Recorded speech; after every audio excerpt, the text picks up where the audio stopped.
Just watch me break it. And I swear, you're falling into me, touch me. Hello, you guys. Welcome back to my channel. Now, this type of content is a little off par from my normal gaming content, but I figure since a lot of streamers and Let's Players use Streamlabs OBS to record their content and stream, I felt why not? So, recently, news came out that Streamlabs OBS was using the name OBS against the wishes of OBS. Now, y'all are probably confused, but let me explain. You know, OBS, the original OBS, Open Broadcast Studio, right? Then there's Streamlabs OBS. Originally, a lot of people thought that they were partnered, or in my case, I thought Streamlabs was an easier version of OBS or a more advanced version with more features, etc. But it turns out they're two different companies. Now, I'm going to show you the tweet that OBS put out on Twitter. Now, OBS wrote near the launch of Slobs, and then they added Streamlabs, reached out to us about using the OBS name. We kindly asked them not to. They did so anyway, and followed up by filing a trademark. We've tried to sort this out in private, and they have been uncooperative at every turn. Now, I felt like a dumb butt, right? Because I thought they were partnered. Now I was thinking maybe OBS said something about this like in the past, like hey, we didn't okay Streamlabs using our name or something like that. And then the news faded after a while because you know when a company gets into a controversy, the news fades after like 2 weeks or so, and then once it was discovered that Streamlabs was incooperative, refusing to work with OBS, then everything resurfaced. So we have other tweets. And OBS have a thread on Twitter. We've often faced with confused users and even companies who do not understand the difference between the two apps. Support volunteers are sometimes met with angry users demanding refunds. We've had interactions with several companies who did not realize our apps were separate. Legally, they have obeyed to the terms of the GPL, but they have been repeatedly disregarding the spirit of open source and giving back. Despite the actions by Streamlabs, the OBS project will continue to provide free, open software and tools for everybody. We will continue to support our users, the community, and our amazing developers for their hard work. Yep, so it seems like a lot of people thought, like what I did, even a comment from this person, they said, I thought Slobs was a collaboration project between OBS and Streamlabs. I had no idea they just used the name against your wishes. I had the exact same thought. Yeah, we're all angry about this, right? This is pretty scummy on Streamlabs' part, okay? Just imagine how pissed you would be if you said no, you can't use my blog name as an example, and then they just take it anyway, and you get no credit or no compensation at all. And then once Streamlabs got called out for it, they released a sorry not sorry apology, if I call it that. So Streamlabs posted sorry not sorry apology that says we are taking immediate action to remove OBS from our name. Streamlabs OBS is built on top of the OBS open source platform. Streamlabs OBS is also open source and our code is publicly available. We will take responsibility for our actions and will support the community. And this did not slide for a lot of folks out there.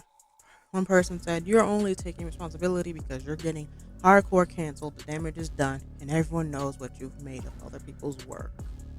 Hope your business crumbles into ashes. That is not a good look for Streamlabs. Do you buy Streamlabs' sorry not sorry apology? Let me know what you think in the comments. Now, one thing that I want to point out is when I was looking on some threads, people were saying they're being charged for Prime without their consent. And I feel when you donate to your favorite Twitch streamer, you have to enter your credit card information to donate, right? So I speculate that Streamlabs saved their credit card information and sign them up for Prime. So you're signing people up for a subscription without them knowing, and you're using their information, signing them up for stuff. This sounds really dodgy to me, just based on looking at these tweets and looking at how people are responding. This company looks shady. All right. Lightstream called out Streamlabs OBS in a tweet. Real good shading them there. Yep. And then Streamlabs replied, "We made a mistake. Text on the landing page was placeholder text that went into production by error. This is our fault. We removed the text as soon as we found out. Our intent version is now live. Lightstream team is great, and we've reached out directly to them to apologize." One user who went by and it said, "You made a mistake. Like when you took open source software, changed the UI, and put it behind a paywall, or when you copied Elgato's Stream Deck app, or when you subscribed users to your premium service without their consent, and that's scratching the surface." Okay, that's what I was talking about way back when I said people were being charged for Prime without knowing it. What this person said right here in the tweet. And one user said they literally just charged me $150 for a year of premium slobs and refused to give me a refund, even though I didn't get a notification of the charge. Yep, that's what I was talking about. Yeah, I found the thread right here. Another user said, "I was subscribed to their premium without even beginning to know what happened. I didn't know until the day after 100 plus was taken out. I asked for a refund. They said they couldn't unless I asked within 30 minutes, LOL." Now this goes to show what I was saying and pointing out Streamlabs is a stupidity that y'all just going behind closed doors charge people for a service, and y'all think that bank statements checking your spending history don't exist. In case y'all don't realize it, we are not stupid. We check our bank history, PayPal. Like I said, every single person on this planet who has a bank account, use PayPal or wherever they use to shop, they check their history. They keep track of what they're spending. So did y'all really thought y'all could get away with this? It's far beyond me. Because I saw like a $5 charge of Streamlabs on my bank statement because I checked my bank history and I started writing down what I spend so I can look at it. And I saw like a $4.99 charge from Streamlabs. And I did have Prime at some point, but I forgot to switch my new card over because I got sent a new card. And that automatically cancels it. I never gave them my new card. I never put my new card on that site anywhere. Somehow they got a hold of it and charged me. Call me ignorant, but isn't that illegal?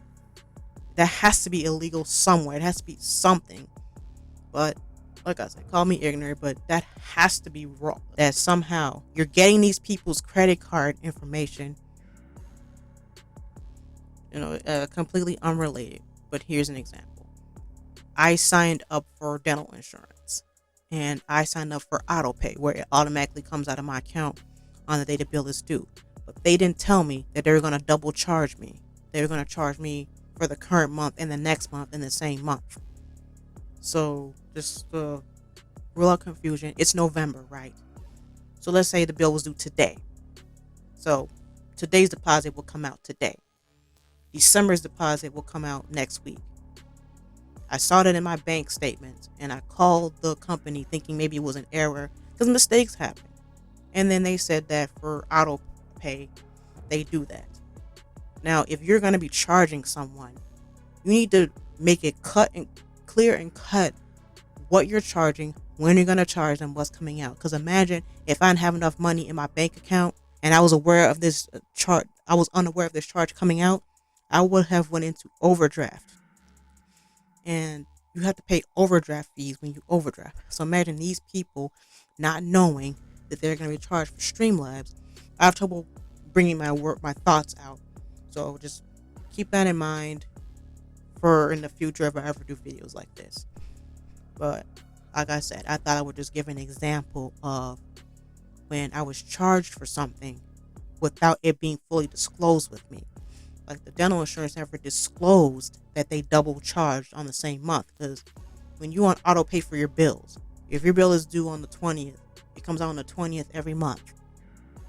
Right? So then, realizing this, I canceled auto pay and just had to remember to call and be like, hey, I'm paying my bill, you know. But that's why if you're going to be charging someone, you need to be upfront with what you're charging them, when you're charging them, and how often you're charging them. And plus, I did have some performance issues with Streamlabs where I had so much shuddering in my stream. Now, I have a good computer, all right. I had shuddering in my streams and frame drops. The performance with Streamlabs at times was just doo doo. But I was using it because I thought it was easier to navigate than OBS. But now I'm thinking I'm more likely 100% gonna switch to the normal OBS, and I've got about 2 days to learn new OBS before my next stream. And by the way, I'm gonna stream on Twitch every Saturday. Right now, I want to change up the atmosphere and do maybe viewer requested games. It could be a game I've already beaten, like if you want me to get a specific ending, or just want me to revisit it, or just want to see me play it if you missed me in the past, whatever.